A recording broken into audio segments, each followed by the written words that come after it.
กลมออกสังคึมประสันบอดไงนี้เนะធ្វើមិនបានល្អកុំតូចចិត្តប្រសិនបើអ្នកជួបរឿងបរាជ័យកុំបន្ទោសឲ្យខ្លួនឯងប្រសិនបើអ្នកគិតថាខ្លួនឯងមិនល្អគ្រប់គ្រាន់កុំស្អប់ខ្លួនឯងប្រសិនបើមនុស្សជុំវិញខ្លួនមិនឲ្យតម្លៃអ្នកកុំគិតច្រើនប្រសិនបើរឿងបានចប់អស់ហើយកុំមើលងាយខ្លួនឯងដោយសារតែពាក្យសម្ដីរបស់អ្នកដទៃកុំខឹងនឹងខ្លួនឯង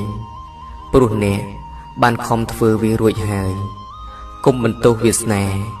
ហើយត្រូវរស់ជាខ្លួនឯងកុំវាយតម្លៃខ្លួនឯងដោយសារតែអ្នកផ្សេងវាយតម្លៃអ្នកកុំផ្លាស់ប្ដូរខ្លួនឯង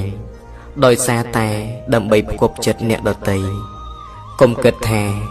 អ្នកកើតមកខុសដោយសារតែអ្នកកើតមកជាខ្លួនរបស់អ្នក